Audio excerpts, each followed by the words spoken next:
edis yang selalu diulang-ulangi dan diarahkan kepada umat Islam yang awam, padahal kita sudah menjawab ungkapan tersebut berkali-kali. Kita simak dulu videonya. Tapi sebelum balik begini Kak Fi, ada pesan sama Kak Fi begini. Di dalam Al-Quran ataupun di dalam hadis disebutkan bahwa wanita itu akalnya separuh.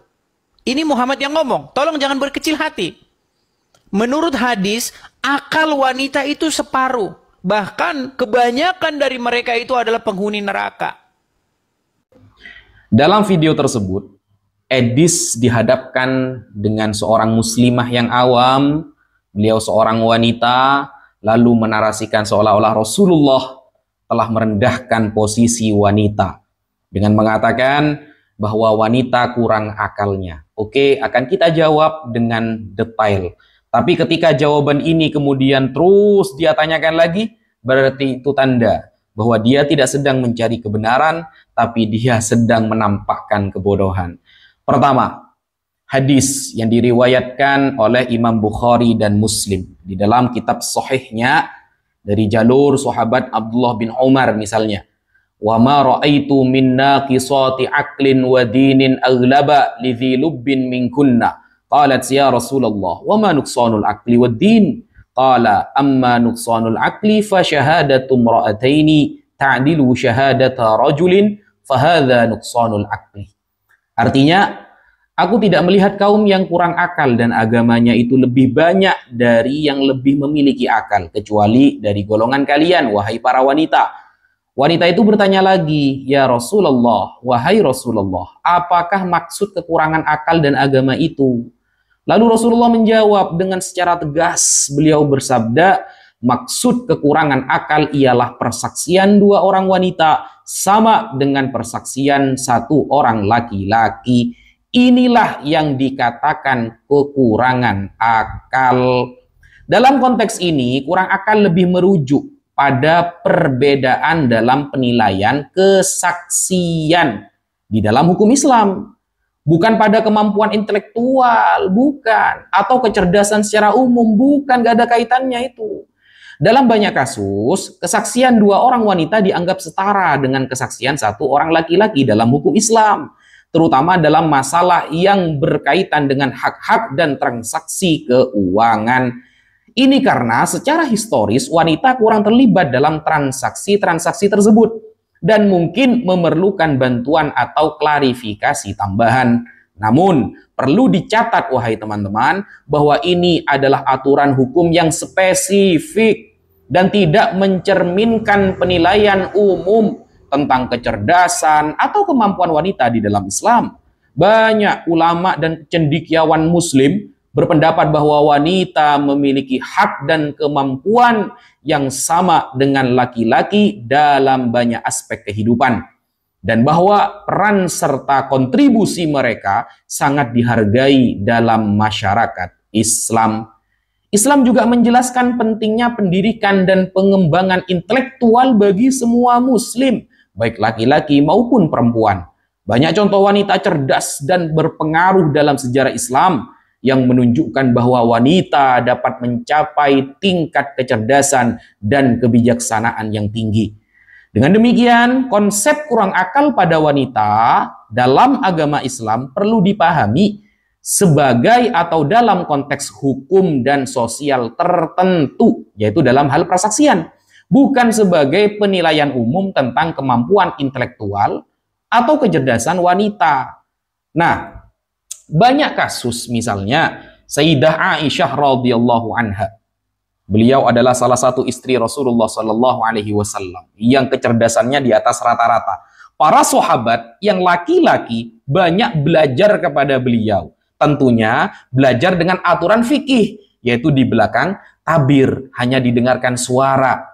Nah, ini adalah aturan bahwa ketika wanita di dalam Islam memiliki kekuatan dan pemahaman agama yang maksimal, dia bisa mengajarkan ilmunya kepada para laki-laki dengan aturan fikih nantinya. Nah, hukum seperti ini tidak dijelaskan oleh orang-orang semacam Edis. Kenapa? Karena dia akan gelabakan. Nanti bisa kita kembalikan, kita komparasikan dengan kitab dia yang jauh lebih parah, memposisikan wanita dengan sehina-hinanya. Yang kedua, dalam hadis-hadis Rasulullah banyak posisi-posisi wanita yang jauh di atas laki-laki. Misalnya, ada seorang sahabat bertanya kepada Rasulullah di dalam hadis sahih, bahwa dia bertanya, man ahakun nas ya Rasulullah, siapa orang yang paling berhak untuk aku berbuat baik kepadanya? Nah, apa jawaban Rasulullah? Ummuka, ummuka, ummuka. Ibumu, ibumu, ibumu. Lalu yang keempat, ayahmu. Ini menunjukkan bahwa Islam memposisikan wanita secara profesional. Karena seorang ibu melahirkan anak 9 bulan, dia menyusui, kemudian dia merawat, sehingga posisi ibu lebih Rasulullah unggulkan daripada posisi ayah. Bukan ketidakadilan, tapi ini yang namanya keseimbangan. Adil itu bukan sama, tapi adil itu profesional, seimbang. Nah, insaf. Kemudian yang kedua, Rasulullah juga mengatakan di dalam hadis sahih, khairu mata'id dunya al-mar'atus salihah. Barang, benda, harta terbaik di dunia bukan emas. Harta terbaik di dunia bukan tanah, tapi harta terbaik di dunia, kata Rasulullah, adalah al-mar'atus salihah, wanita yang solihah. Posisi wanita sangat spesial di mata umat Islam dan ajaran Islam.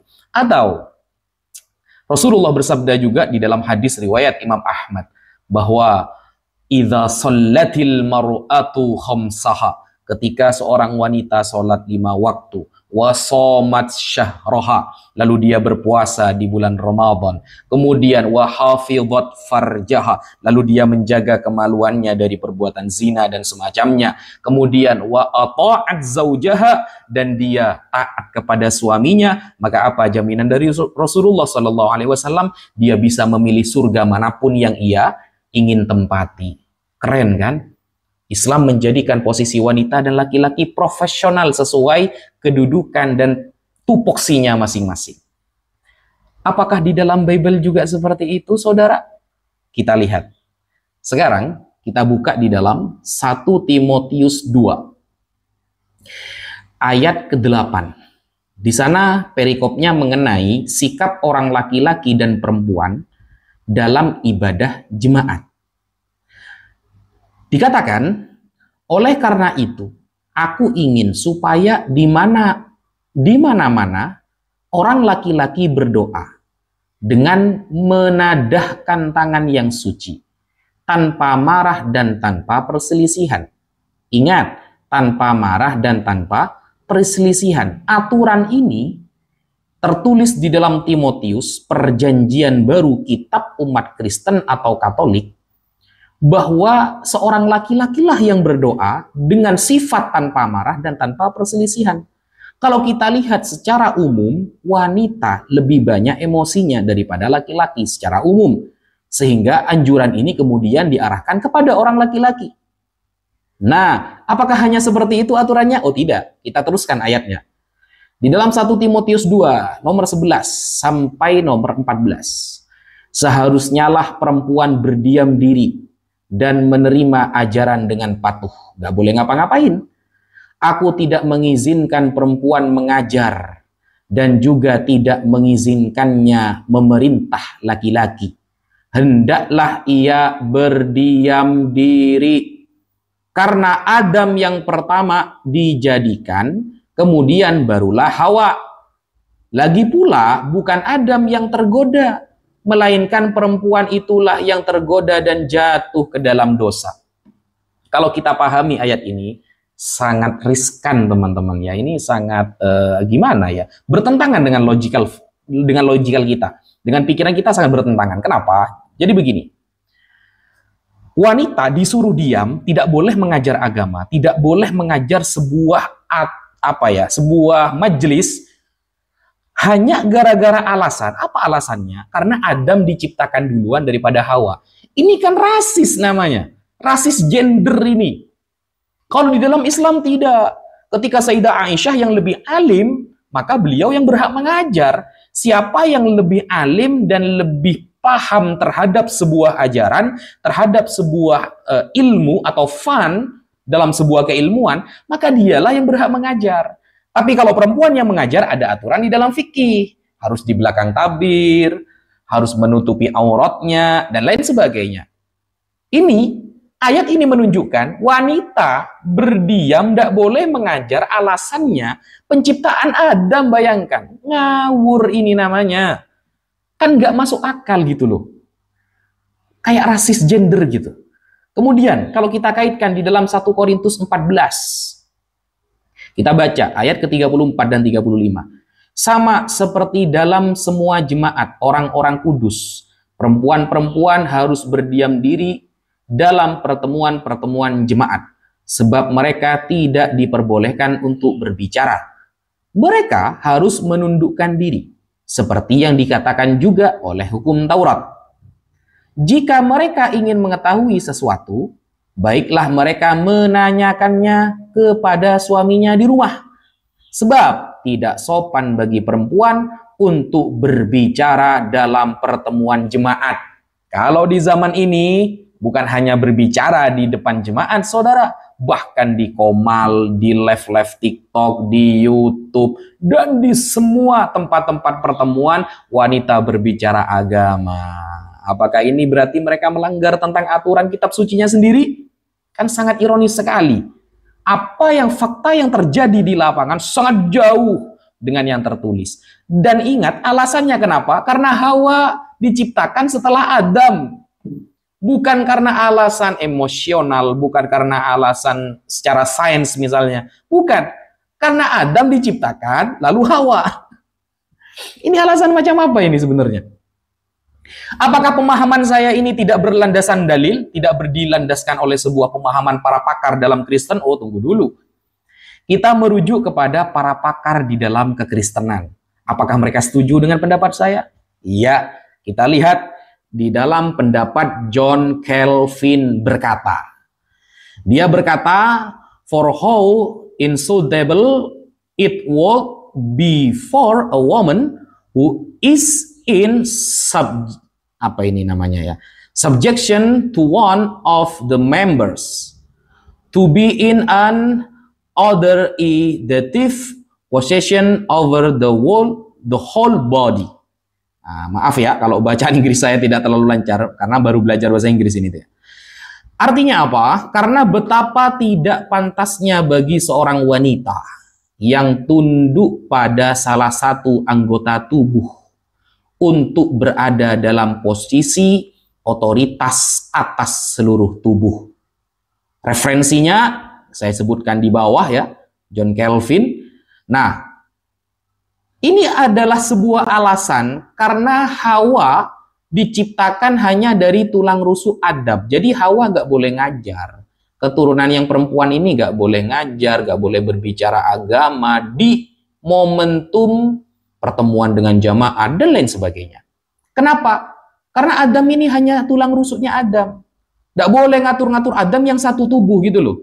Ini kan kayak rasis gender gitu loh guys. Bukan pendapat saya lah.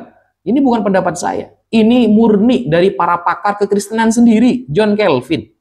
Nah, dalam hal ini, Calvin mengatakan bahwa perempuan hanyalah salah satu anggota. Dengan demikian, anggota tidak berkuasa atas seluruh tubuh. Wanita yang berada di bawah penguasaan tidak memiliki otoritas untuk mengajar. Seorang pengajar yang sesungguhnya memiliki kekuasaan, otoritas, dan pengawasan. Namun, hal ini tidak sesuai bagi perempuan yang hendak melakukan pengajaran. Karena seharusnya perempuan tunduk dan berada di bawah kekuasaan hukum dan laki-laki. Jadi harus di bawah laki-laki, di bawah hukum laki-laki. Inilah hukum yang berlaku bagi perempuan bahwa mengajar tidak sesuai dengan perannya. Jika dia mengajar, berarti dia mengatur pria. Sedangkan perempuan tunduk di bawah kekuasaan laki-laki. Ini kan rasis banget gitu loh. Sangat mendiskriminasi. Referensinya bukan di dalam agama Islam ya. Ini John Calvin sendiri, sudah saya kasih ya. Statementnya dari John Calvin dalam bukunya Calvin's New Testament Commentaries. Nah, ini bisa dibaca teman-teman. Itu kalau dibaca semua justru lebih parah nantinya. Kemudian ada juga pendapat salah satu pakar yang lain, Robertson and Plummer, menjelaskan the woman are to keep silence in the public service. They will join in the amin. In the amin. But otherwise not be heard. Nah, dalam ibadah umum, wanita harus menjaga kesunyian, dia harus diam. Mereka boleh mengucapkan amin, namun tidak boleh berbicara atau membuat suara lain yang dapat didengar. Referensinya ada di bawah bukunya itu, saya sebutkan, The International Critical Commentary. Nah, ini menunjukkan bahwa hukum perempuan di dalam Kristen ini sebenarnya sangat diinjak-injak, saudara. Kasihan kali mereka. Perempuan hanya memiliki kesempatan untuk berbicara di rumahnya jika ada sesuatu yang menjadi pertanyaan atau terdapat suatu kebingungan dalam hatinya, hendaknya ia mempertanyakan hal tersebut kepada suaminya di rumah. Ini kalau suaminya pinter enak. Kalau suaminya geblek, jawabannya ngawur, kan tambah geblek nantinya.